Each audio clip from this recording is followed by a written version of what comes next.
Hello dear students and learner, welcome to Civil Trek and my name is Mohammad Shahnawaz Ahmad. और आज हम लोग इस लेक्चर में कैपिलरिटी को फाइंड आउट करना सीखेंगे। लास्ट लेक्चर में हम लोगों ने क्या पढ़ा था?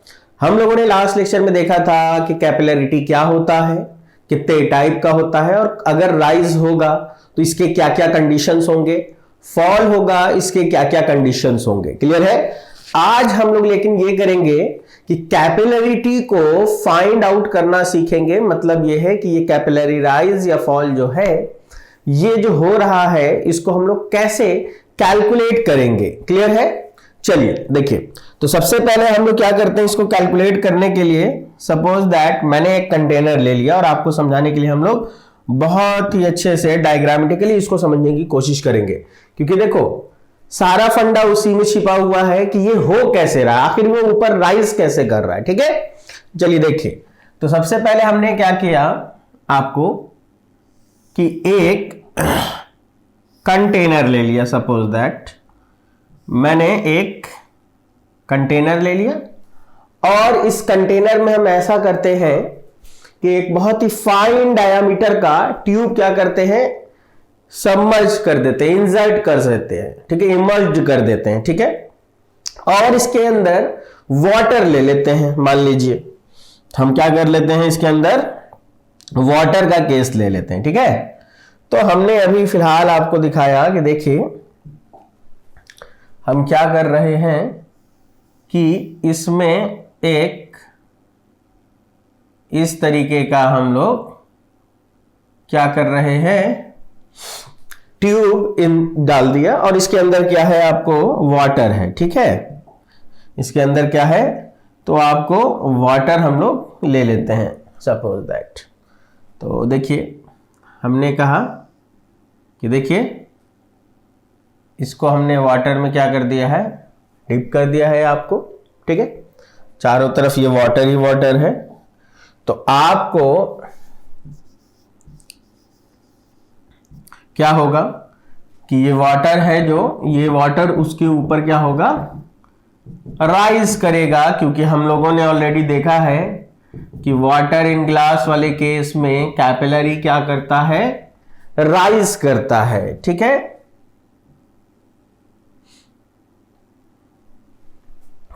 और राइज करेगा तो कैसे जाएगा, देखो। तो वाटर के राइज को ना हम इस तरीके से दिखा रहे ताकि आपको देखने में आसानी हो, तो हम उसको व्हाइट कलर से दिखाते हैं। और फिलहाल हमने कहा कि देखिए वाटर जो था वो इस तरीके से इसके ऊपर क्या हुआ है, राइज कर गया है।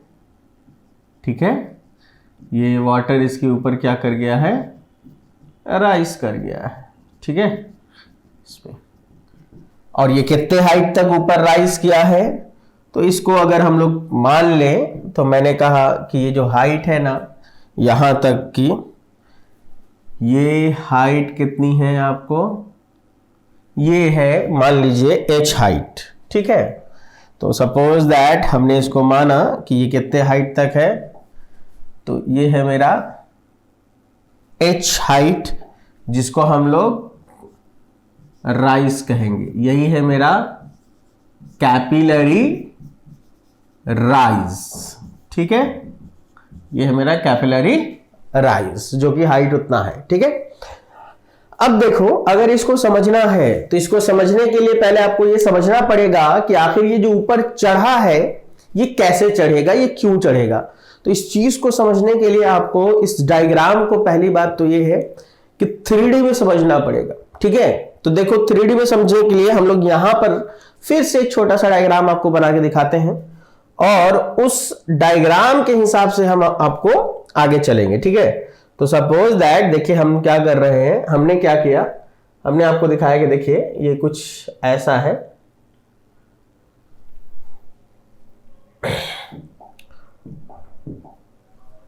हमने आपको दिखाया कि देखिए ये आपको कुछ इस तरीके से हम आपको दिखाना चाह रहे हैं ताकि आप इसको अच्छे से समझ पाए। ठीक है, इस चीज को समझने की कोशिश कीजिएगा। देखिए अभी हम इसी चीज को, केवल ऊपर वाले को आपको सामने दिखा रहे हैं बना के। ठीक है, तो देखिए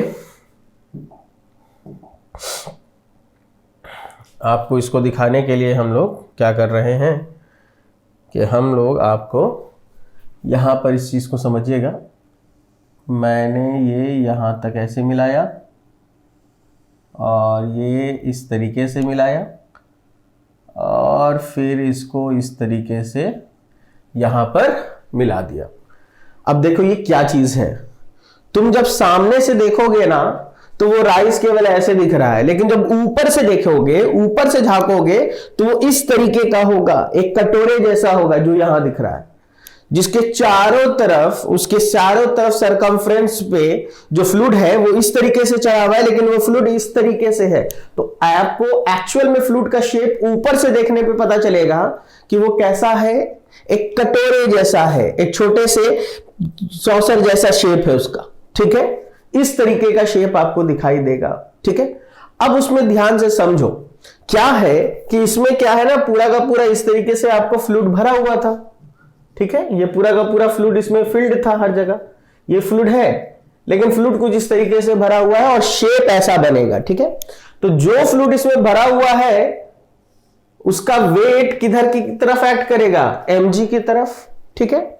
और जैसे ही ये ऊपर चढ़ेगा mg नीचे एक्ट करेगा और चारों तरफ से जो ऊपर भागने की कोशिश करेगा वो किधर खींचेगा, इधर इधर इधर इधर ऊपर की तरफ इस तरीके से क्या करेगा, खींचेगा। और जब ये इस तरीके से खींचेगा तो आपको यहां पर क्या होगा, देखिएगा ध्यान से, जब ये इस तरीके से ऊपर की तरफ खींचेगा तो ये इस तरीके से इधर टेंशन मिलेगा, इस तरीके से इधर टेंशन आएगा, सरफेस टेंशन, ये भी सिग्मा होगा, ये भी सिग्मा होगा, ठीक है। और एंगल ऑफ कांटेक्ट की अगर हम लोग बात करें तो यही देखिए यहां पर जो होगा ना, एंगल ऑफ कांटेक्ट थीटा यहां भी मिलेगा, और अगर इस रेड वाले को ऊपर की तरफ बढ़ा दे तो यहां भी थीटा मिलेगा। तो एंगल ऑफ कांटेक्ट की अगर हम लोग बात करें तो यहां भी आपको थीटा मिलेगा, और ऊपर भी अगर बढ़ा दे हम लोग तो यहां भी थीटा मिलेगा, ठीक है। तो आपको इस साइड क्या आएगा, सिग्मा साइन थीटा, और ऊपर की तरफ आएगा सिग्मा कॉस थीटा, यहां आएगा सिग्मा साइन थीटा, ऊपर आएगा सिग्मा कॉस थीटा। और आप देखो सिग्मा साइन थीटा और सिग्मा साइन थीटा एक दूसरे के अपोजिट है, और ये पूरे के पूरे कटोरे पे ऐसे हॉरिजॉन्टल डायरेक्शन में है। तो ये दोनों हॉरिजॉन्टल वाला कंपोनेंट एक दूसरे को क्या कर देगा, कैंसिल आउट कर देगा, बैलेंस कर देगा, क्योंकि दोनों का डायरेक्शन क्या हो गया, अपोजिट। लेकिन आप देखो उस सरफेस टेंशन सिग्मा, क्योंकि देखो ये था, कोई नीचे खींचेगा तो ऐसे होगा, तो ये नीचे नहीं जा रहा है क्योंकि ये इधर इधर इधर इधर चारों तरफ खींच के रखा हुआ है, ठीक है, इसलिए ये सिग्मा आया था। एंगल ऑफ कांटेक्ट थीटा है, ऊपर बनेगा सिग्मा कॉस थीटा, इधर बन जाएगा सिग्मा साइन थीटा।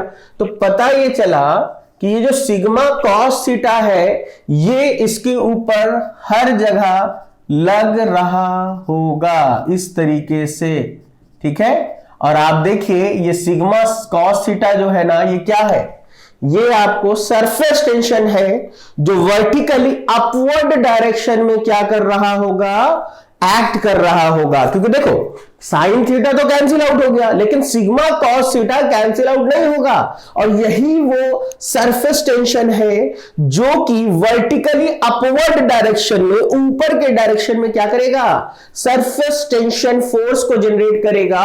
और ये सरफेस टेंशन फोर्स इन सारे लिक्विड को ट्यूब के वर्टिकली अपवर्ड डायरेक्शन में क्या करेगा, खींचेगा। तो भाई क्या होगा, ये फ्लूइड इसके ऊपर चढ़ता चला जाएगा, ये चढ़ता ही चला जाएगा, और जैसे जैसे ये ऊपर चढ़ेगा इस फ्लूइड का वेट जो कि mg डाउनवर्ड डायरेक्शन में एक्ट कर रहा है, इसकी वैल्यू भी क्या होगी, बढ़ती जाएगी। और धीरे धीरे ऐसा होगा कि जो वर्टिकली अपवर्ड डायरेक्शन में सरफेस टेंशन फोर्स लग रहा था और जो राइज फ्लूइड था उसका वेट mg दोनों क्या हो जाएगा, बराबर हो जाएगा, और फ्लूइड को जितना इसके ऊपर चढ़ना होगा वो चढ़ चुका होगा, और अब वो उसके ऊपर नहीं चढ़ेगा और वहीं रुक जाएगा। एंड जहां पर रुक गया है तो नॉर्मल सरफेस से वहां तक की वर्टिकल दूरी क्या कहलाएगी हमारी, कैपिलरी राइज कहलाएगी। तो देखिए बहुत सिंपल है, यहां पे अगर आप सोचेंगे तो आपको आसानी से समझ में आ जाएगा कि हाँ, अगर हम ऊपर से देखते हैं, ऊपर से झांकेंगे तो ये ऐसा ही दिखाई देगा। तुम सामने से देख रहे थे ना तो ये दिख रहा था, लेकिन जब ऊपर से देखोगे तो कैसा दिखेगा, वो एक कटोरे जैसा दिखेगा। क्लियर है? अब इसी चीज को हम यहां पे देख सकते हैं कि नहीं देख सकते हैं? तो हमने कहा कि ठीक है, इसी चीज को हम लोग क्या करते हैं कि हम लोग इस चीज को देख लेते हैं। ठीक है, तो इसके लिए हमने क्या किया, आपको डायग्राम बना लिया। अब इसमें हम दिखा देते हैं कि देखिए सरफेस टेंशन कैसे आ रहा है। ठीक है, देखिए ये इधर आ गया और इस तरीके से आ गया इधर। ठीक है, हम लोगों को पता है कि एंगल ऑफ कॉन्टैक्ट अगर हम लोगों को देखना है तो एंगल ऑफ कॉन्टैक्ट कितना होगा, देखिए यही है angle of contact which is theta. यहां भी क्या बनेगा, थीटा। एंगल ऑफ कॉन्टैक्ट क्या है, थीटा। यहां क्या बनेगा, थीटा। और ये जो आया है ये है मेरा sigma, and sigma that is की सरफेस टेंशन, जो कि उस सतह को चारों तरफ से इस तरीके से खींच के रखा हुआ होगा। और इसके डाउनवर्ड डायरेक्शन में आपको कौन सा फोर्स एक्ट कर रहा होगा, ये जो डाउनवर्ड डायरेक्शन में फोर्स इसके ऊपर एक्ट कर रहा होगा, वो फोर्स कौन सा फोर्स होगा, तो ये जो नीचे की तरफ इस तरीके से लग रहा है, ये जितना भी फ्लूइड राइज हुआ है उसका क्या होगा, वेट होगा, दैट इज mg होगा, जो नीचे खींच रहा होगा। लेकिन अब हमें पता ये चला कि सरफेस टेंशन सिग्मा लग रहा था, ऊपर की तरफ थीटा एंगल बन रहा है, तो इसका जो हॉरिजॉन्टल कंपोनेंट होगा वो हॉरिजॉन्टल कंपोनेंट कौन सा होगा, वो होगा साइन थीटा वाला। तो कहीं ना कहीं हम कह सकते हैं कि इधर आपको होगा साइन थीटा, इधर होगा आपको साइन थीटा। ठीक है, लेकिन यही ऊपर की तरफ अगर हम लोग देखेंगे तो ऊपर की तरफ इसमें कौन सा फोर्स लगेगा, वो होगा कॉस थीटा। ठीक है, और ये कॉस थीटा जो है इसके पूरे के पूरे सरकमफ्रेंस पे एक्ट कर रहा होगा। ठीक है, जो ऊपर के डायरेक्शन में क्या करेगा, इस फ्लूइड को खींचेगा। ठीक है, तो ये सब क्या है, this is this sigma cos theta. ठीक है, तो आपको क्या है, इधर साइड मिला आपको सिग्मा साइन थीटा, इधर मिला आपको सिग्मा साइन थीटा, और ऊपर के डायरेक्शन में आपको क्या एक्ट करेगा, सिग्मा कॉस थीटा। ये चारों तरफ क्या कर रहा है, ये सिग्मा कॉस थीटा जो है वो चारों तरफ एक्ट कर रहा है। ठीक है, क्लियर है? इसके पूरे के पूरे सरकमफ्रेंस पे जो वर्टिकली अपवर्ड डायरेक्शन में उस लिक्विड को क्या कर रहा होगा, खींच रहा होगा। क्लियर है? तो जब तक कि इस सिग्मा कॉस थीटा के कारण जो फोर्स लग रहा है वो और ये mg बैलेंस नहीं हो जाता है, तब तक ये ऊपर चढ़ता रहेगा। तो हम लोग फिर से क्या कहेंगे, बहुत सिंपल कंडीशन है कि अंडर इक्विलिब्रियम कंडीशन चला जाए, और अंडर इक्विलिब्रियम कंडीशन हम लोग क्या लिख सकते हैं कि surface tension force in the vertically upward direction is equal to the क्या होना चाहिए, weight of the fluid rise होना चाहिए। ठीक है, तो हम लोग यहां पर चाहे तो केवल एक ही लाइन लिख सकते हैं, वो ये कि under equilibrium condition, under equilibrium condition. ठीक है, और देखिए वाटर का केस है, इसलिए एंगल ऑफ कांटेक्ट देखिए लेस देन क्या मिला है, 90 डिग्री। ये सब ध्यान देना है कि थीटा देखिए 90 डिग्री से छोटा दिख रहा है कि नहीं दिख रहा है, ऑब्वियस सी बात है वो दिखना ही है। वहां पर देखोगे तो भी 90 से छोटा दिखेगा, यहां देखोगे तो भी 90 डिग्री से छोटा ही दिखेगा। ठीक है, तो एंगल ऑफ कांटेक्ट जो है वो लेस देन क्या होगा, 90 डिग्री। ठीक है, तो अंडर इक्विलिब्रियम कंडीशन आप क्या कह सकते हो, आप कह सकते हो कि सर सरफेस टेंशन फोर्स, क्योंकि देखो वर्टिकल डायरेक्शन वाला जो है ये बैलेंस इससे होगा, और हॉरिजॉन्टल वाला तो एक दूसरे को ही क्या कर देगा, कैंसिल आउट कर देगा। ठीक है, तो surface tension force must be equal to क्या हो जाएगा, weight of the fluid rise के बराबर हो जाएगा। ठीक है, अब इसी को अगर हम लोगों को मैथमेटिकली लिखना है तो सरफेस टेंशन फोर्स क्या होता है? सरफेस टेंशन फोर्स होता है आपको सरफेस टेंशन इनटू लेंथ, यानी जिस लेंथ पे वो चीज एक्ट कर रहा था, लग रहा था। अब यहां पर देखिए किस पे लग रहा है सरफेस टेंशन, तो आप कहोगे सर सरकमफ्रेंस पे लग रहा है।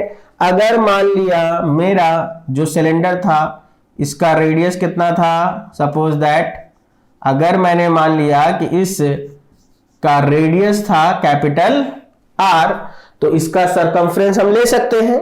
तो इसका मतलब ये हुआ कि हम कह सकते हैं कि सिग्मा कॉस थीटा कहां एक्ट करेगा, 2 पाई आर पर, और ये सिग्मा कॉस थीटा किसके बराबर होना चाहिए, weight of the fluid rise के होना चाहिए। ठीक है, सपोज दैट हम लोग ये भी मान रहे हैं कि रो इज दी क्या है मेरा, फ्लूइड डेंसिटी। रो क्या है मेरा, फ्लूइड डेंसिटी है। अगर हमने यह अज्यूम किया है तो देखिए हम लोग क्या करेंगे, mg है तो mg को हम क्या लिख सकते हैं, मास को हम लिख सकते हैं वॉल्यूम इनटू डेंसिटी। ठीक है, तो हम इसको लिखेंगे sigma cos theta into 2 pi r is equal to density into volume into g, and volume कितना लेना है, जितना फ्लूइड ऊपर चढ़ा है उसकी वॉल्यूम लेनी है,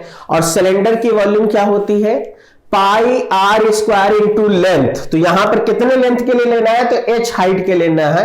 तो इसका मतलब ये हो गया कि हम लोग इसको क्या लिखेंगे, sigma cos theta into 2 pi r is equal to rho, volume को क्या लिखेंगे हम लोग, पाई आर स्क्वायर इंटू जितना हाइट ऊपर चढ़ा था वो इंटू जी। अब दोनों जगह देखिए आपको पाई से हम पाई कैंसिल आउट कर लेंगे, एक रेडियस से एक रेडियस को कैंसिल आउट कर देंगे, और भी कुछ कैंसिल आउट हो रहा है, तो आप कहेंगे नहीं यहां पे अब और कुछ कैंसिल आउट नहीं होगा। तो क्यों ना हम लोग इस h की वैल्यू फाइंड आउट कर लेते हैं। तो h बराबर क्या होगा, देखिए 2 सिग्मा कॉस थीटा, यहां से बचा 2 sigma cos theta divided by उधर से क्या आ जाएगा, रो जी आर। ठीक है, रो जी आर, और ये हमने अभी रेडियस के टर्म्स में लिखा है, चाहो तो डाया के टर्म्स में लिख लो। डाया इज इक्वल टू क्या होगा, रेडियस बाई 2। ठीक है, या रेडियस बराबर कितना होगा, d बाई 2, और 2 कहां चल जाएगा, वो ऊपर की तरफ चल जाएगा। तो इसका जो रिजल्ट होगा वो कितना होगा, 4 sigma cos theta divided by rho G D, और चाहो तो तुम रोजी को ओमेगा भी लिख सकते हो, क्योंकि आपको पता है कि हम लोग रोजी बराबर ओमेगा, या फिर इसी को हम लोग स्पेसिफिक वेट भी कहते हैं। तो अगर कभी किसी बुक में देखो तो वो ऐसे भी लिख देगा कि सर h बराबर हम लोग लिख सकते हैं 2 sigma cos theta divided by omega r. अब कई लोग इसको गामा से लिखते हैं तो वो गामा आर लिखेंगे। ठीक है, और या फिर इसको 4 sigma cos theta upon omega D भी कह सकते हैं। अब देखिए यहां पर कुछ बातें ऐसी हैं जो बहुत ही कॉन्सेप्चुअल है और हम लोगों को जानने की जरूरत है। ठीक है, सबसे पहली बात यह है कि जब भी कभी आपसे पूछा जाए कि कैपिलरिटी एक्शन किस वजह से होता है, तो आपका जवाब होगा कि बिकॉज ऑफ या due to difference between cohesion and adhesion. ध्यान से सुनिएगा, अगर पूछा जाए कि ये कैपिलरिटी एक्शन के लिए कौन रिस्पॉन्सिबल है, तो difference between cohesion and adhesion. लेकिन अगर आपसे ये पूछा जाए कि which fluid property is responsible for capillarity, then your answer is surface tension. देखो पहले सवाल में मैंने ये नहीं कहा कि कौन सी प्रॉपर्टी रिस्पॉन्सिबल है, मैंने कहा कि क्या है जिसके कारण ये कैपिलरिटी हो रहा है, तो हमेशा जवाब होगा difference between adhesion and cohesion. लेकिन अगर उसने ये शब्द जोड़ दिया कि which property is responsible for capillarity, then the answer is always surface tension, because property कहने का मतलब ही ये है कि वो आपसे वो प्रॉपर्टी के बारे में पूछ रहा है, जबकि cohesion and adhesion are not the property, ये दोनों प्रॉपर्टी नहीं है, ये तो उसके पास ऑलरेडी फोर्सेस है, अट्रैक्शन फोर्स जो मौजूद है। तो अगर प्रॉपर्टी शब्द जोड़ देगा तो करेक्ट आंसर हो जाएगा सरफेस टेंशन। क्लियर है? चलिए देखिए, तो यहीं से आप कुछ चीजें देख सकते हैं। पहली चीज कि ये जो कैपिलरिटी है ये डायरेक्टली प्रोपोर्शनल होता है किसके? सरफेस टेंशन के। अगर मान लीजिए हम लोगों ने सरफेस टेंशन की वैल्यू बढ़ानी शुरू कर दी तो ये कैपिलरिटी राइज या फॉल जो है इसकी वैल्यू क्या होगी? बढ़ने लग जाएगी। दूसरी चीज, इस H का डाया के साथ कैसा रिलेशन है? इनवर्स रिलेशन है। और इनवर्स रिलेशन का क्या मतलब है? जैसे जैसे हम लोग डाया को बढ़ाते चले जाएंगे ट्यूब के, वैसे वैसे ही उस डाया में ये कैपिलरी राइज और फॉल का फेनोमेना क्या होता जाएगा? डिक्रीज होता चला जाएगा। और एक टाइम ऐसा आएगा कि ये कैपिलरी राइज और फॉल जो है वो लगभग लगभग ना के बराबर हो जाएगा। और उसकी पैरामीटर को हम लोग ध्यान रखेंगे, क्योंकि अक्सर एग्जामिनेशन में दो चीजें पूछी जाएंगी आपसे। ये बताइए कैपिलरी ट्यूब किसको कहते हैं? पहला सवाल होगा। दूसरा सवाल होगा मैनोमीटर ट्यूब किसको कहते हैं? दोनों ही आपको सर्कुलर डाया का क्या है? एक सिलिंड्रिकल ट्यूब है, लेकिन दोनों में क्या फर्क है? तो आप कहेंगे कि sir the tube of very fine diameter which shows the phenomena of capillarity is called capillary tube. तो अगला सवाल कहेगा कितना फाइन डायामीटर? सेमेस्टर थोड़ी है कि लिख देंगे बहुत बहुत बहुत छोटा होता है, बहुत बहुत बहुत बड़ा होता है। वहां पूछेगा कितना छोटा होता है, कितना बड़ा होता है। तो कहने का मतलब ये हुआ कि आपको प्रिसाइज होना पड़ेगा। तो इसीलिए इस चीज को हम लोग नोट में लिखेंगे और आपको अभी हम बता देते हैं कि याद रखिएगा, अगर आपने अपने ट्यूब का डाया लगभग 6 mm ले लिया तो लगभग उसमें कैपिलरी राइज और फॉल का फेनोमेना ना के बराबर हो जाता है। दैट्स व्हाई कैपिलरी ट्यूब का डाया हमेशा क्या होगा? Less than 6 mm। तो जब भी आपसे इंटरव्यू पूछा जाए कि कितना छोटा, तो आप कहेंगे कि सर अगर मेरा डाया 6 mm से कम होगा तो उसमें कैपिलरी राइज या फॉल का फेनोमेना ना दिखेगा। और जैसे ही 6 mm से बढ़ा देंगे ये राइज और फॉल का फेनोमेना ना के बराबर हो जाएगा। और इसलिए वो ट्यूब जिसका डाया 6 mm से ज्यादा होता है उसको हम लोग मैनोमीटर ट्यूब कह सकते हैं, क्योंकि मैनोमीटर ट्यूब का इस्तेमाल किस लिए किया जाता है? मेजरमेंट में, प्रेशर को मेजर करने में किया जाता है। क्लियर है? और चूंकि हम लोगों को प्रैक्टिकली बनाना है मैनोमीटर ट्यूब, तो प्रैक्टिकली, लेकिन देखो कहा तो गया कि 6 mm से ज्यादा रखोगे मैनोमीटर बन जाएगा, लेकिन प्रैक्टिकली बहुत छोटे इस ट्यूब को बनाने के लिए, डाया के ट्यूब को अगर हम लोग बनाएंगे तो उसमें कॉलम हाइट बहुत ज्यादा आएगा। इसलिए प्रैक्टिकली क्या किया जाता है? मैनोमीटर को जनरली जब भी बनाया जाता है उसका डाया 10-12 mm से ज्यादा ही लिया जाता है। तो अगर पूछा जाएगा तो आप बोलेंगे कि सर 6 mm से कम डाया का ट्यूब होगा तो उसको हम लोग कैपिलरी ट्यूब कहेंगे, और 6 से ज्यादा होगा तो उसको मैनोमीटर कहेंगे, ट्यूब कहेंगे। लेकिन प्रैक्टिकली सर 10-12 mm से ज्यादा का ही ट्यूब बनाया जाता है मैनोमीटर ट्यूब, क्योंकि अगर उससे छोटा हम बनाते हैं तो उसका चूंकि क्रॉस सेक्शन एरिया कम होगा तो उसमें कॉलम हाइट बहुत ज्यादा चढ़ेगा। ठीक है? तो प्रैक्टिकली हम लोग मैनोमीटर ट्यूब जो बना रहे हैं वो 10-12 mm से ज्यादा का बना रहे हैं। क्लियर है? बट अब देखिए यहां पे एक चीज देखिए आप, अभी मैंने जो निकाला है ये राइज को लेकर के निकाला, और मैं बोल रहा हूं राइज फॉल दोनों में सेम ही होगा, क्योंकि देखो यहां पर आपको क्या लिखा हुआ है? यहां पर है कॉस थीटा। थीटा की वैल्यू 2 केसेस था मेरे पास, या तो थीटा की वैल्यू क्या होगी? लेस देन 90 डिग्री मिलेगी, या तो थीटा की वैल्यू क्या होगी? मोर देन 90 डिग्री मिलेगी। क्लियर है? तो अगर लेस देन 90 डिग्री मिलती है तो हमको कॉस थीटा की वैल्यू क्या होती है? पॉजिटिव। हम लोगों ने जाना है ना, ऑलरेडी मैथ में जानते हैं हम लोग कि theta is less than 90 degree, तो cos theta is positive always, है ना। लेकिन अगर थीटा की वैल्यू मोर देन 90 डिग्री है तो आपको जो थीटा की वैल्यू अगर मोर देन 90 डिग्री होगी तो cos थीटा की वैल्यू क्या होगी, निगेटिव होगी ऑलवेज। तो इसका मतलब ये हुआ कि आपको कुछ नहीं करना है। अगर आपका आंसर प्लस में आ रहा है इसका मतलब कैपिलरी राइज है, और माइनस में आ रहा है तो वो क्या है, कैपिलरी फॉल है, सिंपल। तो राइज प्लस में है, फॉल माइनस में है, और ये कौन डिसाइड कर लेगा, एंगल ऑफ कांटेक्ट। तो चाहे आपको राइज का केस दिया जाए या फॉल का केस दिया जाए, दोनों ही केस को आप सेम तरीके से क्या करेंगे, कैलकुलेट करेंगे। दोनों के लिए एक ही इक्वेशन है, अलग अलग फार्मूला नहीं है, ठीक है। तो राइज दे या फॉल दे, दोनों को आप कैसे कैलकुलेट करेंगे, इसी तरीके से कैलकुलेट करेंगे, और बहुत सिंपल है।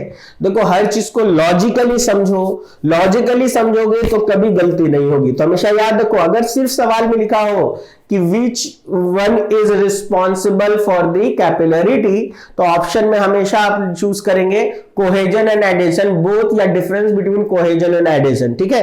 लेकिन अगर कहा जाए कि which property is responsible for capillarity, then the correct answer is always surface tension. Clear है। तो फिलहाल इस लेक्चर में हम लोग यहीं तक रहने देते हैं। अब फर्दर जब नेक्स्ट लेक्चर पढ़ेंगे हम लोग, तो उसमें सबसे पहले हम लोग कुछ नोट पॉइंट्स को लिखेंगे और फिर आगे फर्दर हम लोग प्रोसीड करेंगे। तब तक के लिए गुड बाय, टेक केयर।